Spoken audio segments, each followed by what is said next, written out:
Hello guys, இந்த வீடியோல எதை பத்தி பார்க்க போறோம் அப்படின்னு சொல்லி பார்த்தீங்கன்னா, அதாவது சூப்பரான பர்ஃபார்மன்ஸ் ஒருத்தர் கொடுத்துருக்காங்க. அவங்க யாரு, என்ன, அவங்களுக்கான பின்னணி என்னன்றதையும், ஜட்ஜஸ் என்னென்னலாம் அவங்களுக்கான கமெண்ட் சொல்லியிருக்காங்க அப்படின்றதுக்கான பின்னணி தாங்க இந்த வீடியோல பார்க்க போறோம். நம்ம சேனலை ஃபர்ஸ்ட் டைம் பார்க்குற பர்சனா நீங்க இருந்தீங்கன்னா மறக்காம நம்ம சேனலை சப்ஸ்கிரைப் பண்ணிக்கோங்க. அப்பதான் நான் அடுத்தடுத்து போடுற வீடியோக்கான நோட்டிபிகேஷன்ஸ் அண்ட் பாப்அப்ஸ் வந்து உங்களுக்கு கண்டினியூஸா கிடைச்சிக்கிட்டே இருக்கும். அது மட்டும் இல்லாம இந்த வீடியோ பத்தி உங்களுக்கான கருத்துக்கள் ஏதாச்சும் இருந்துச்சுன்னா தாராளமா நீங்க கமெண்ட் பாக்ஸ்லயும் மென்ஷன் பண்ணலாங்க.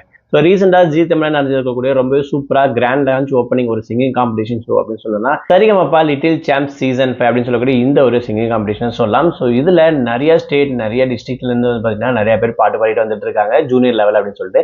ஸோ அந்த வகையில ஹைலைட்டடா இன்னைக்கு நம்ம பார்க்க போறது யார் அப்படின்னு சொல்லி பாத்தீங்கன்னா, அதாவது இலங்கை திரிகோணமலையை சார்ந்த வர்ஜான்னு சொல்லக்கூடிய 12 வயசு சிறுமி தான். ஸோ இவங்க செலக்ட் பண்ணிருக்கக்கூடிய பாட்டு, அந்த பாடல்களுக்கு வந்து பாத்தீங்கன்னா இருக்கக்கூடிய ஜட்ஜஸ், அங்க வந்திருக்கக்கூடிய ஆடியன்ஸ் எல்லாருமே இம்ப்ரெஸ் ஆயிட்டாங்கன்னு சொல்லலாம். ஸோ அந்த அளவுக்கு இவங்களோட வாய்ஸ் வந்து சூப்பரா இருந்துச்சு அப்படின்ற விஷயத்தையும், அது மட்டும் இல்லாம ஜட்ஜஸ் 5 பேருமே வந்து இவங்களை மார்க் பண்ணி செலக்ட் பண்ணியிருப்பாங்க.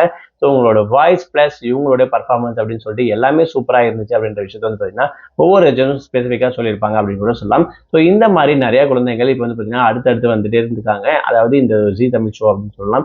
ஸோ இதுல இப்போ வரப்போற நாட்கள்ல ஆடிஷன் அப்படின்ற விஷயம் கொஞ்சம் கொஞ்சமா முடிஞ்சிருச்சு அப்படின்னு சொல்லலாம். ஸோ மெகா ஆடிஷனுக்கான பர்ஃபார்மன்ஸ் யாரெல்லாம் பண்ணியிருக்காங்க, ஸோ பெஸ்ட் பர்ஃபார்மன்ஸ் அப்படின்ற விஷயத்த வந்து பார்த்தீங்கன்னா ஓவராலாக கலெக்ட் பண்ணி எடுத்துட்டாங்க. ஸோ இதுக்கப்புறம் வரப்போற நாட்கள்ல இவங்களுக்குள்ள போட்டி, உங்களுடைய பர்ஃபார்மன்ஸ் யாரெல்லாம் டாப் லிஸ்ட்ல வர போறாங்க அப்படின்ற விஷயத்த ஒவ்வொன்றா நம்ம சேனல்ல ரிவ்யூ பண்ணுவோம். ஸோ அது மட்டும் இல்லாம இந்த ஒரு ஷோக்கு வந்து பார்த்தீங்கன்னா கொஞ்சம் என்கரேஜ் பண்ற வகையில, அதாவது நம்மளுடைய ஃபேவரட் கண்டஸ்டன்ட் அப்படின்னு சொல்லக்கூடிய சபேஷன், சிவானி, சுஷாந்திகா இவங்க 3 பேருமே வந்திருந்தாங்க.